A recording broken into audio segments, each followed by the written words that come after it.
eu estava na estrada e aí comentei, né, com a família que estava no carro. Fiz, olha, rapaz, doutor Moacir que vai estar hoje no Opinião.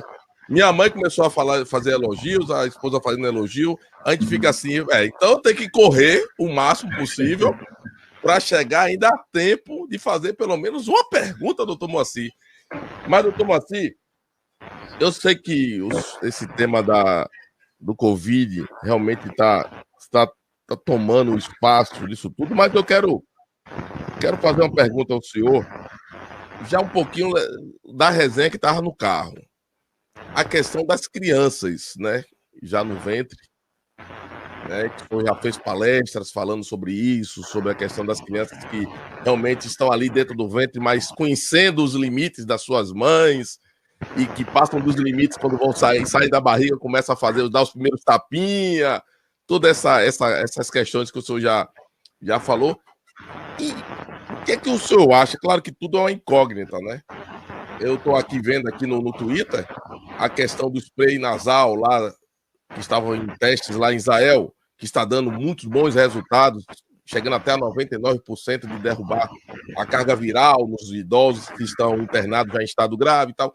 São muitas informações que nós estamos tendo para a nossa geração, para a geração que sabe ler, né, aquelas crianças que não estão na escola, não estão em sala de aula.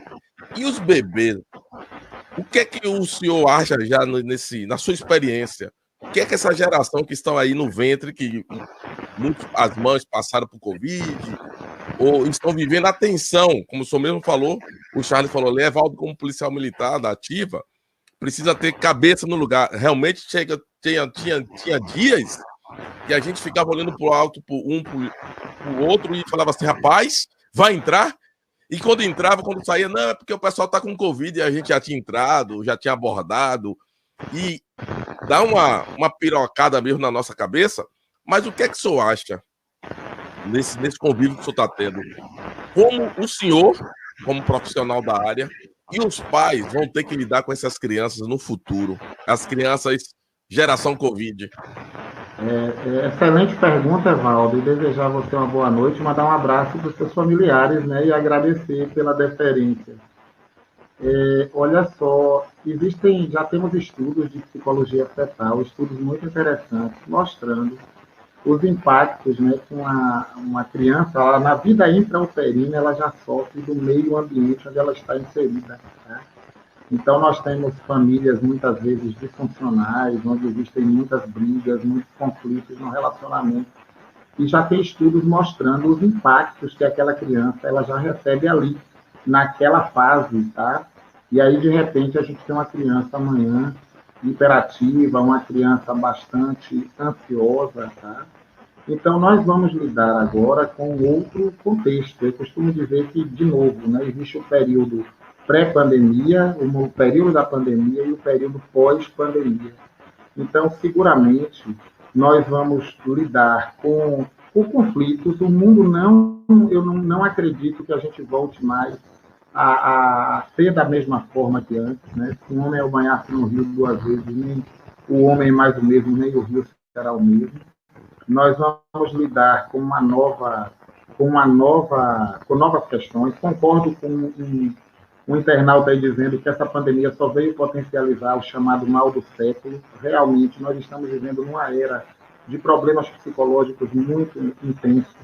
Eu costumo também falar no campo da convivência. Juntou duas pessoas, a gente já tem um campo problemático. Né? A convivência não é uma tarefa fácil.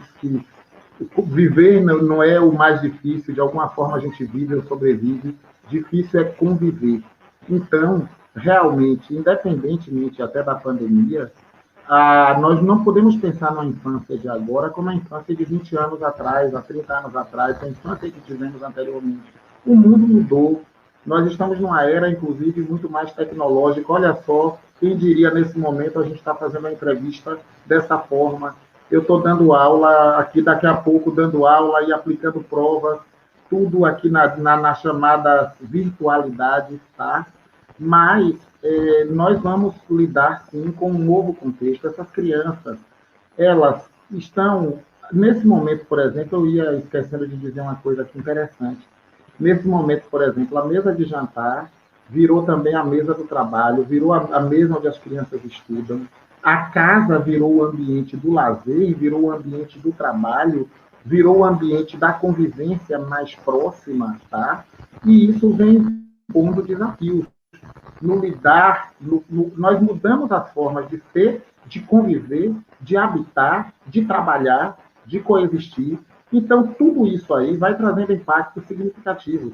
Essa nossa geração nova, independentemente da pandemia, eu costumo falar muito sobre novas configurações familiares, novas configurações nas relações, e seguramente o mundo pós-pandemia, ele não será o mesmo, tá? Não será o mesmo, intensificou-se muito, eu estava fazendo uma capacitação com professores numa jornada pedagógica, professores, por exemplo, que tinham dificuldades com a tecnologia, tiveram que aprender, né, da noite para o dia. As crianças, elas estão muito espertas, essa geração que está chegando aí é uma geração que praticamente já nasce e futucando o celular, né? Hoje eu conversava com a mãe muito preocupada com algumas conversas que o filho estava tendo, um filho pré-adolescente, né? No celular, nas redes sociais, determinados jogos que essas crianças elas acabam participando, e a preocupação dela com aquilo que ele estava absorvendo lá fora e o que dentro de casa não estava dando conta. De todo modo, embora não exista a receita de bolo, Evaldo, eu sou um defensor do diálogo. Nós podemos mudar as configurações. Na história, as famílias elas vão se transformando, as infâncias vão se transformando, as subjetividades vão se transformando, mas existe algo que é muito importante. Nem toda casa é um lar. A casa é a edificação material e até o conjunto de pessoas que ali estão. Mas o lar é formado pelo vínculo, meu querido. O afetivo é o efetivo na vida.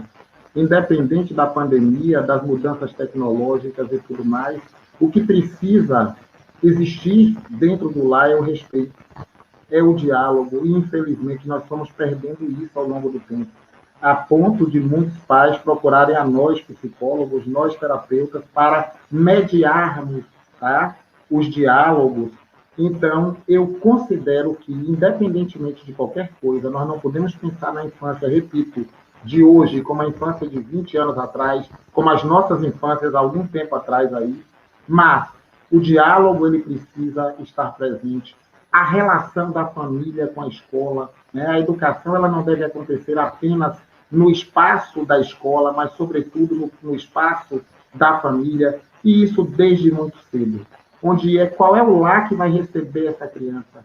Se esse lar é disfuncional, se esse lar ele traz um desequilíbrio muito grande, seguramente isso vai ter repercussões, tá? Mais ou menos traumáticas, e os adultos que somos hoje, em grande parte, é fruto daquilo que a gente viveu lá atrás, inclusive o primeiro setênio, os primeiros 7 anos de vida, enfim. Isso aqui é tema para 300 encontros, mas eu queria trazer essa reflexão que, independentemente das configurações, dos momentos que estejamos vivenciando, o amor, a afetividade, o vínculo, o respeito, o diálogo são condições fundamentais se queremos pensar em equilíbrio psicológico e em lares mais funcionais.